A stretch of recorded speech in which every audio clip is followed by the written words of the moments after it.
Thank you. All right, so hello everyone. My name is Caitlin Hendrickson. I'm the Administrative Coordinator for the SNF Paideia Program. The SNF Paideia Program is an undergraduate education program dedicated to educating the whole person. We do that in kind of 4 focus areas, so wellness, civic engagement, service, and dialogue. We do that work in 3 different ways. We have SNF Paideia designated courses, a fellows program, and through events like this. So the Civic Chats is a kind of an initiative to meant to connect students with civic engagement or service opportunities at Penn. So we're very excited to have Penn in Washington with us tonight. We'll be hearing from students who have gotten internships in various roles remotely in Washington. So with that, thank you all for coming. Thank you to Deirdre with Penn in Washington for organizing the panel, and thank you to all the panelists for being here and sharing their experience. So with that, I will pass it off to you, Deirdre. Cool, thank you. So first, let me identify the panelists. We have Abby. Say hello, Abby. And Victor. And Abby is currently taking Poli-Sci 330, which is the core Penn in Washington course. It's 2 credits. One of those credits now is designed to sort of document and I guess this is new, so I'm still sort of thinking about what exactly it does, but hopefully, it provides a bit of a more thoughtful path through the internship versus just in past semesters, students would take the Penn in Washington courses and do the internship and they wouldn't really be sort of connected. So we're trying to connect them and hopefully, we'll be thinking a little bit more about, sort of what students want to get out of the internship, not, in addition to what they're assigned or what the job is, but what are their takeaways? What do they want to sort of know after the end of the semester? So Abby can tell you how really well that's working out so far. And then Victor is going to talk about the Virtual Student Federal Service, VSFS. Now, so that is a year-long program that the deadline for that is in July. Right, Victor, June, July. So it is not something to think about for the spring, but it is a year-long commitment. But it's a really interesting. This is not new. This is a remote internship that's been around for 10 years or so. It started with the State Department, and students would actually remote intern for embassies in places all over the world. And so now it's grown to a whole bunch. I don't remember how many agencies, but it's very robust and really interesting. So I thought Victor could talk about what he's doing there. So just very briefly on spring, the internship postings are picking up, and I would say in the next week or 2 is really when you're going to start seeing more postings and more deadlines. And even if they are not saying the deadline is, sort of in a week, my sense from talking to people is that a lot of people are accepting applicants on a rolling basis. So you really need to be applying as soon as you see that come out. And so just quickly, I'll show you. Can I share screen? Yeah, I'll show you just what I found what came across today. Career Services has a sponsored internship with Partnership for Public Service, and so this just got posted. So there are multiple jobs with Partnership for Public Service. They're remote and they're pretty well paid. I think the government affairs one could be very interesting. The other one that I got today from an alum is the internship for the Senate Foreign Relations Committee. If you are a New Jersey constituent, then this is particularly good for you because usually it's the ranking member who, sort of who chooses the interns for the committee. So on any committee that you're looking at, if your senator is the ranking member or whatever, chair, then you've got a good shot at it. Anyway, I'm happy to talk about stuff like that in one-on-ones, which if you go to our website, you should sign up for our academic year listserv. every Friday, we'll post all of these internships that come across my desk virtually. And then also on our website, there's plenty of information about the courses and finding internships, stuff like that. And also how to make an appointment with me. Okay, so that's all for me. So I should open up the chat, but maybe, I don't know, let's start with Victor. You could talk a little bit about your internship and then we'll go to Abby. Thank you. And feel free to put questions in the chat or raise your hand or however you all want to do it. Hi, everybody. I'm Victor. Thank you for the introduction, Dr. Martinez. As she was saying, I'm a part of the VSFS program, and I'll drop a link to it in the chat just in case anyone's curious. So yeah, it's pretty interesting because it's a year-long commitment, school year-long commitment, so September to May. So you don't have to worry about it coming into your summers or anything like that. So it's kind of nice, already kind of timed out for you in that sense. And then another way it's kind of interesting is that it's not a full-time commitment either. So I was trying to look right now to confirm if there's any guidelines set for all internships. But for me personally, mine's like a 10-hour commitment. I'm guessing that's about the norm, if not for most. For VSFS, it is. Yeah. Right. Yeah. Awesome. So yeah, so it's a 10-hour commitment, which isn't too bad. It's a couple hours a day, like a work day, I guess you could call it too. And so what I do particularly, I'm a part of the Department of Veterans Affairs, or the VA. And it's really interesting because it's a bit of a leadership experience too for me too. So I get to hire other interns. I get to assign them projects. I get to, talk to them, meet with other agencies in the VA, like chat over like phone or Zoom and stuff like that too. So it's been a really cool experience for me to kind of, kind of resemble that kind of office place experience and kind of understand how to mediate those different levels of leadership too. At the same time, while just working on like really basic but really important skills like writing, communications, product management, all that stuff. So if there's any specific questions, I hope that was a good broad overview, but I'd love to talk more about it. And I think too, just getting a sense of how an agency works. Right. That's the other thing too. It's like you don't realize how much the government does until you actually like start, staring into the beast, and then you just realize how many offices and how many coordinators and projects are going. It's really interesting. That's actually one of the projects I was doing myself recently, kind of writing up like a brief report about like what all different VA offices do for like one particular issue. And just looking at that one issue, I realized how many, just like there's so many places for yourself to kind of like find an entryway. So don't be afraid to look at the entire government, which is like huge, like if you don't realize it, and kind of, work through your niches and your interests and start like that. Great. Abby? Hi, everyone. My name is Abby Laforme. I'm a junior at Penn, and I'm in the Penn In Washington program for the fall semester. Obviously, it's virtual, but I'm still in the program. And so I have a virtual internship with the office of Senator Kyrsten Sinema. She is a Democrat, more on the moderate side from Arizona. I believe she's the second least senior senator in the entire Senate. So she's very new. She came to the Senate in 2019. And so I'm working for her office, and essentially it's kind of, it depends on like what you expect out of an internship. I kind of expected like, okay, I would be doing whatever my boss needs me to do. And that's kind of been what it's like. So I've worked on doing spreadsheets on like legislation, seeing which senators are co-sponsoring what. I've also looked at committee assignments, who's on what committee, who's the ranking member of each committee. I've done some policy writing and recommendations for the office, and that's where I found where the majority of my knowledge in the poli-sci and urban studies courses, I'm an urban studies major.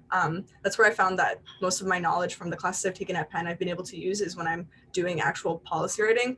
And so, for example, my boss asked me to look at a GAO report, which is, what does GAO stand for? Governmental Affairs Organization, something, agency, you get kind of- GAO, General Accounting Office. Yeah, but they did a huge report on like the federal response to the coronavirus pandemic so far. And so I was looking at that and kind of trying to draw out summary from the report and then recommendations for the Sinema office to look at. So that was really interesting because I've done assignments exactly like that in my classes. So I kind of already knew what to do.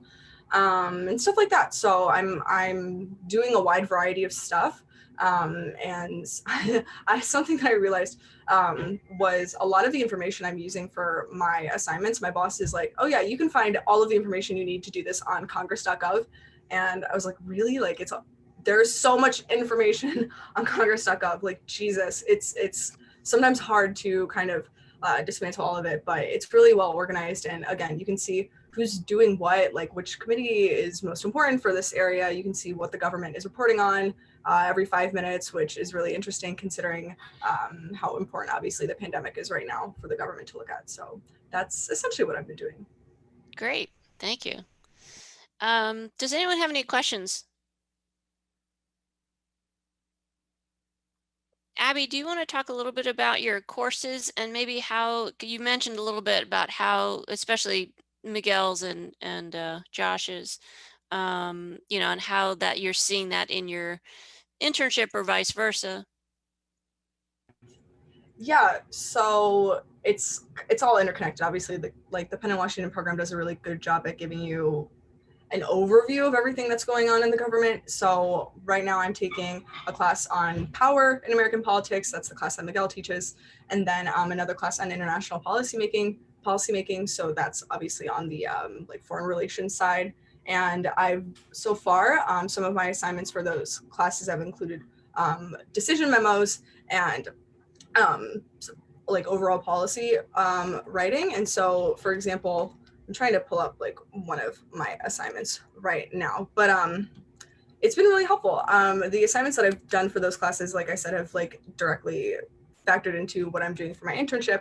And then for Deirdre's class, I'm doing progress reports every week. So that kind of helps just keep me on track of like what was I originally expecting to get out of my internship, and how is that going on a weekly basis. So that's really helpful to kind of keep me on track as to like what I was looking forward to at the beginning. But yeah, like, and also for Deirdre's class, like we did a bunch of modules on like essentially just important topics in American politics. So climate change, like global health, migration, stuff like that. And in each module, it's kind of like a little crash course on what are the facts, what's salient, what are we making policy on, what is the future going to be like, what is past legislation done, so stuff like that. And the other two courses that Miguel and Josh Bloomfeld are teaching are really helpful because they also, on top of the assignments I'm doing for those classes, we have guest speakers every week, and they've all worked in the government in some capacity, and they all have had, you know, a different role, whether or not they were like in the staff for Senate, like majority leader, or they were an advisor, or they were working on the legal side. It opens you up to the possibility of like, you can work in the government and do many things. And so I've always thought to myself, okay, obviously like I want to work in the government, but in taking these classes, I realized, okay, like there's a lot of options for me, depending on, you know, which path I want to go down and maybe which office I would like to work in. There are 20, or I think in this semester, there are maybe 24, 25 students in the elective courses. Usually there's a ballpark of 20 students per semester. I remember when I worked on the Hill, and sort of after that, when I would talk to people who were cynical about politics and about Washington, I always thought, you know, if you'd spent some time there, you wouldn't be so cynical, because I was surrounded by people who really and truly, like, maybe I didn't agree with them, but they thought they were doing the right thing for the country, and they were trying to do the right thing for the country, and they cared, and they were passionate. And I don't know how much of that experience you guys are getting remotely, and I'm curious about that, but I thought that was a pretty valuable part of the experience. Yeah, for some of the speakers we've had in the other Penn in Washington courses, I think the majority, like we've had Republicans and Democrats and people who are like nonpartisan or they don't want to reveal their partisanship. The majority of them have said that like, you know, okay, obviously politics is kind of a show, like when you are just looking at like all the sound bites and the clips in the media, obviously, like the 24-hour news cycle. But a lot of them have said like in their experience, like, you know, working with the other side, that like people are friendlier behind the scenes, or at least they have to be friendlier behind the scenes, because again, like you're working on trying to pass legislation and get things done. If you don't have a certain number of votes, like it's not going to go anywhere. I just did a co-sponsored like legislation log where I was updating the status of like every bill in the Senate since like mid 2019, and it was remarkable to me the amount of bills that were like just like okay, because this spreadsheet had all of the bills statuses as introduced, like they were only introduced. My boss was like, "Oh, can you update that and like say which ones have passed in the Senate or in the House or whatever?" And so many of them are still in the introduced phase, like the majority of them. And I was like, wow, like it makes you think like in a lot of ways that the government isn't getting a lot of things done, but it just goes to show like, again, like if all of the partisanship you see in the media every day, if that's all that politics is, then that number of bills in the introductory phase would be like, it would not have moved at all, like to be like passed in the House or Senate or like to be put to the president. So I have gotten a little bit of knowledge about that from the guest speakers in the other PIW classes. Anything else? Other questions? So what are you guys thinking? The Juliana, Shirali, Kobe, Lindsay, what are you thinking about doing something in the spring or the summer? What are your thoughts? I'm thinking about spring, and I actually had a question to ask you guys. Could you talk a little bit about how you've managed to balance your internship with your course load and how doable that has been for you? Abby, why don't you start? Yeah, honestly, even with the amount that I procrastinate, because I procrastinate just as much, if not 20 times more than the average person, seriously.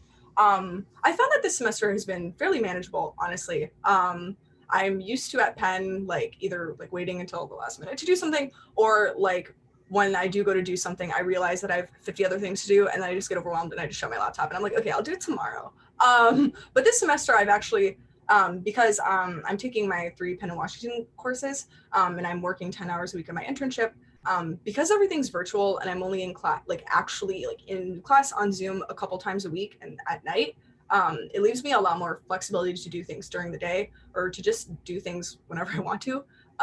Something that's cool about the virtual internship experience, at least for me, because my boss kind of just sends me assignments and he's like, okay, like do this whenever, you know, like next week, like by next week or something. I can work like on the weekends, versus, you know, if I was in Washington, I would be doing most of my work obviously during the week. I would be going into offices from like 9 to 5 or whatever the hours are. So that's been really nice because my schedule has turned into more of like a 5-day like grind cycle to 7 days of being able to work, relax, do whatever I need to fit things in. I know other people who are in the program who are taking additional classes on top of the Penn in Washington classes, and I was going to do that. I was literally signed up to take another class, and then at the beginning of the semester, I was like, I don't want this to make it sound like I'm unmotivated because I'm not, but I was like, honestly, like I'm not rushing to take that class because I'm going to graduate on time just fine. And that's what's great about Penn in Washington. It covers a lot of like requirements and credits for my major. Even though I'm not specifically a poli-sci major, I'm an urban studies major, same thing. So yeah, it's been a lot more manageable. And I'm kind of just taking things as I would like to because, you know, it's virtual. The world is crazy right now. So I appreciate that I have a little bit more flexibility. It's a good attitude. Victor? Yeah, that's awesome. I guess I had a little bit of a different experience because like where you said that you kind of enjoy, or Abby, where Abby said that you kind of enjoyed having the weekends to, you know, spread your work out. And what I discovered is that like since I work with a lot of like interns and like government employees, like they don't work during the weekends, so I don't work during the weekends. So it's kind of great. So I guess to answer your question with the work life balance, my weekends are like for me, and which is awesome. And then since it's like a 10-hour thing, it's not like I mean it's 10 hours, so it's not like a full time. It's not even like a true part time, I guess you would want to call it.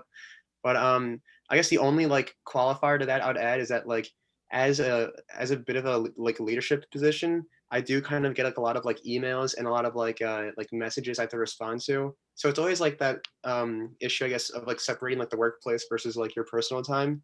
But I don't know. I think it's definitely manageable, definitely doable, especially if you aren't a procrastinator too.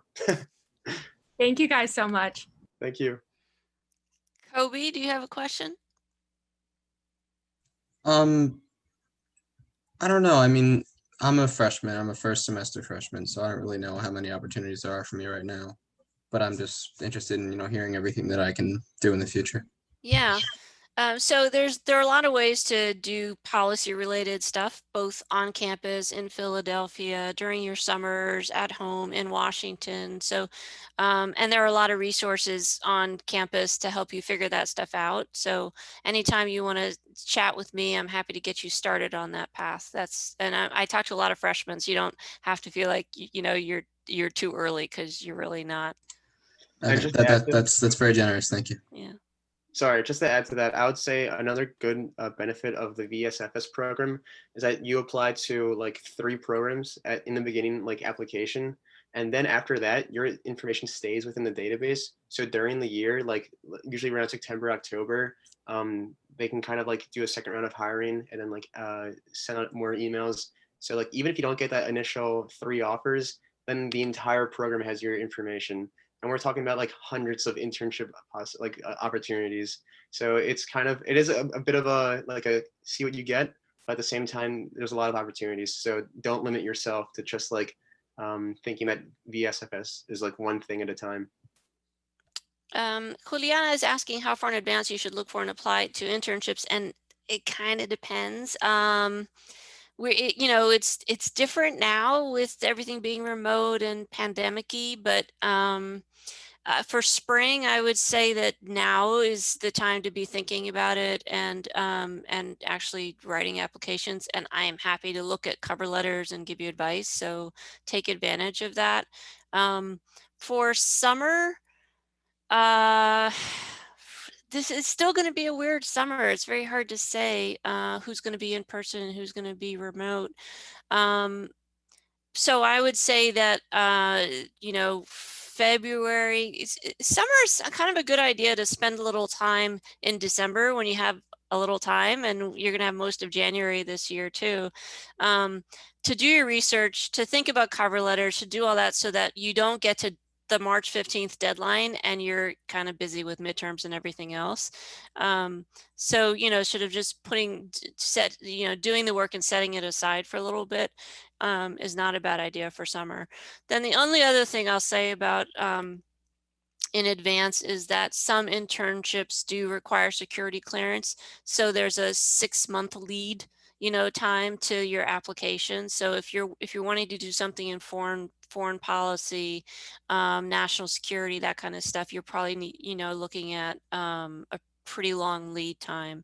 So, but again, I'm happy to talk through all that stuff with you one-on-one. Wendy, did you have any questions? Possibly not. And Shirali? No, not really. I'm kind of looking at like summer internships at the moment. And in DC, or trying to figure out what you're gonna do? Yeah, so I've been looking through the Penn In Washington internship database and searching through that. Which can be a little overwhelming. Oh yeah, there's so Yeah. many things in there. Yeah. Well, Abby, would you recommend the Senate? Yeah, I would. I think it's really interesting. You will learn so much about all of the legislation that's being passed, who's co-sponsoring what, who cares about what. There's so much information. Like I haven't even been able to absorb all of it yet. But yeah, I think the Senate is especially as a starting place, I'm very happy that I'm able to say that I have a Senate internship. They sent me a laptop and a phone with a little Senate sticker on the back. I was like, oh my God, I feel so fancy. Yeah, I think it's pretty cool. And especially depending on which senator, obviously, you're working for, they are going to have a different policy agenda or a different idea for what, obviously, senators are representing their constituents. They're representing their constituents for the entire state that they're from. So that gives them kind of a broad set of things that they're trying to focus on. So it's really interesting, especially I'm interning for someone from Arizona. I'm from Ohio originally. So I think it's cool that I'm able to put myself in a different set of shoes for that. And by the way, Abby's boss, she keeps talking about her boss, is the LD, who is a Penn alum. Michael Brownlee, who met his wife during Penn in Washington. That's adorable. Yep. And they're always really great about giving advice to students and helping kids figure out DC. But yeah, Kristen Cinema is a great example of someone who really does, and we had Connor Lamb speak not too long ago. You know, these are tough seats, tough to hold on to. And so she does have to think very hard about her constituents and thinking about not only, you know, sort of Democrats, right? Not just the Democrats, but also the Republicans and sort of every one of her constituents and what their issues are. Have you seen any of that playing out? I would say I'm about to, because I'm about to do more policy stuff. At the beginning of my internship, I was doing like more kind of like spreadsheet organization, like Yeah, that like makes sense. knowledge. But Michael just sent me like I said at the beginning, some stuff on like government reform. Then he also sent me a few other articles on like policing reform and stuff like that. So I'm hoping that I can see kind of that dynamic play out a little bit more. I think it would be really interesting to be interning for like Susan Collins or like Joni Ernst right now, because like, oh my, everything must be like on fire in their Senate offices. Like I could not imagine like the amount of stress that's going on right now, especially with how close the polls are. Yeah. Interesting times. Does anyone have, Caitlin, is there anything else you think that we should cover? Sure. I actually just have a question that I'm personally interested in. What has been kind of most challenging and most rewarding about your internships, and maybe with the aspect that it is virtual right now? Victor? That's a great question. Oh, sorry. Yeah. That's a great question. I guess the most rewarding part is like, this is kind of like specific to my role, I guess, but I'd fall back to the leadership again. It was really interesting to like having to hire other people, like being just got on like the internship myself. So I thought it was really interesting to see like the other side of the application process. But I guess the other part too, the most challenging, that would probably have to be like not feeling like you're being pulled in like a bunch of different directions at once, because a lot of times they'll ask for like a lot of different projects and a lot of different like gear switching to do like mentally. So I guess just trying to you know, effectively switch between topics is a good skill that I'm still learning. Yeah.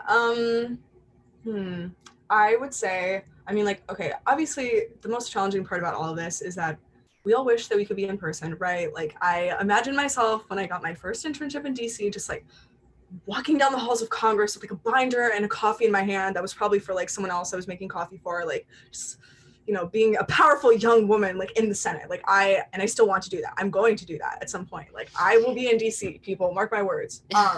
And so obviously like that's kind of disappointing, but you know, I've been able to console myself a little bit in the fact that everyone is suffering right now across the world. So it's not just me.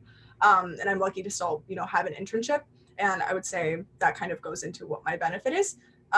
You know, the connections that I make through my internship, my relationship with Michael, obviously like having Deirdre as a resource, like not like being in the Penn In Washington program, like in general, like the kind of like networking, I know that that's such a buzzword and we're all sick of hearing it, but the kind of networking opportunities you get, especially like taking the classes and stuff like that doesn't go away. It's just in a different format. And it's what you make of it. You know what I mean? Like you can reach out to anyone at any time. Like, don't be afraid to do that. And I've learned a lot. Like the knowledge I get from my internship isn't really different depending on the location. It's just the format that's a little bit different, and that takes getting used to. But it's still been really helpful. I've learned a ton, and I have a lot of things that I want to continue learning. Something that also is cool about my internship, like when Michael has a specific project that he wants me to work on, and when he like sends me a specific report to like do recommendations on, sometimes he sends me a report that like hasn't been released for public view yet. So that's kind of cool. It feels very like secretive and clandestine, which is really interesting. Like you get access to information that you otherwise wouldn't have as just like a normal constituent, and you get a closer look at like what's going on in the heads of the people who are making the policies that run your life. So Abby, I think it's interesting on the Hill, like you don't, so all of your speakers for your classes, they're not 25-year-olds, but if you're on the Hill, there are a lot of 25-year-olds like doing stuff, you know? And so I don't think you realize that until you're there and, you know, sort of working with people that, you know, there are people who are not so far from your age that have quite important responsibilities. I think, Victor, you can already see that. I mean, they're like, oh, you're capable here, do all of this. So it's a cool place, I think, to be a young person. Yeah, thank you for those great responses. I'm also wondering, Abby, you said, your future plan is to eventually end up in Washington. For both of you, I'm just wondering if you could let us know, like, your big picture goals, like anything specific that you're trying to get into. Just think about your future. Oh God. I wish I had a clear answer to that. I've known I would say, how old am I? I've known for at least like 5 years, like midway through high school, that I wanted to work in politics. I wanted to work in the government. I wanted to be in DC because that's where all the action is. Millions of people also have that idea. So I plan on going to law school and taking like a gap year or two, maybe doing something with Teach for America, because I'm really passionate about education policy and equitable education for low income kids as a FIGLY student myself. So I could see myself working on that. And I also have toyed with the idea of like one day like running for public office. And I would probably start local. I think that there's a lot of value in local politics and like mayoral races and stuff. And like I didn't really realize that when I first became interested in politics, because like dream big, you know what I mean? Like I was like, I'm gonna be president. Like I want to run for the Senate. And I was like, okay, Abby, like take it down a notch. Like something that's cool about mayors, like the job of a mayor is that you actually see like very closely the consequences of the policies you're enacting, versus, if you're working as a representative in DC, you're constantly going back between your home district and DC. Like it's unstable in a few ways, and you're not as close to your constituents, obviously, because you're not 24/7 living in the same place as them. But bottom line, like, this sounds so cliche, but it's really true. Like wherever I end up, like I want to make a difference. And the moment that I feel like my job is not doing anything, I'm going to quit. Like at least that's what I'm saying. You know what I mean? Pay the bills. But I truly, like, especially with, all the rhetoric I hear online and on the TV until I shut it off because I'm so sick of it. Politics is so divisive, and so many people are really optimistic, obviously, but so many people I feel like have just kind of lost hope, especially a lot of young people. And I'm really trying to like not fall into that trap and feeling like there's no hope for our politics, because the second you feel that way, like the whole system like completely breaks down. If you think it's broken down now, like just wait until no one cares anymore. So I hope that no matter what I'm doing one day, that like I will feel like my work is making a difference, because that's why I'm not trying to like go into consulting or finance or something. No offense to people who do that, but I don't know, like, yeah. So, Victor, you looking forward to that consulting finance career? Ooh, awkward timing. No. Just a little prank, don't worry. No, I'm also like, I guess, interesting story, I guess, the politics and all that stuff. So I kind of knew I wanted to do politics around like freshman year, or like study something kind of similar to politics. And I'm currently a senior in the PPE for my major, but I'm also pre-med. So that adds a whole nother wrinkle to the whole deal. So yeah, so like long term, what do I want to do? It's a great question. I still try to figure out how I can like balance these two things, because I'm actually applying to medical school this cycle, like right now. And I don't think I told anybody yet, but I actually got my first acceptance like last week. So I'm really happy. Yeah, thank you. Hey. But yeah, thank you so much. So I definitely want to, I don't know what it's going to be like long term, because I mean, now I'm seeing like right now how much health and like is involved in the government, especially like the Department of like Health and Human Services, and like just the VA itself, like all the VA doctors and all that stuff, or like military doctors too. So yeah, I'm definitely, well, that actually brings me to my other point. I'm also applying for the military scholarship too, so that once I go through medical school, I'll have like a service requirement in active duty Air Force. So I'm looking forward to that. And then after that, I'm kind of hoping that will be my springboard back into like more politics and more government agency stuff. So yeah, it's kind of rambling, kind of convoluted, because I'm not entirely sure myself, but definitely health and politics is where I want to go.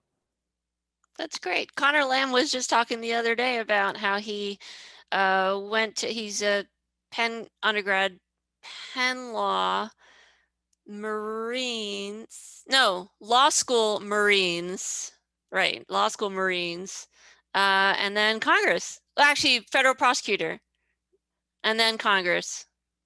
So there you Yeah, that go. was really interesting. It was, I don't know, Yeah. it kind of like gave me like shivers a little bit, like, ooh, that could, you know, sometimes Right? really be me.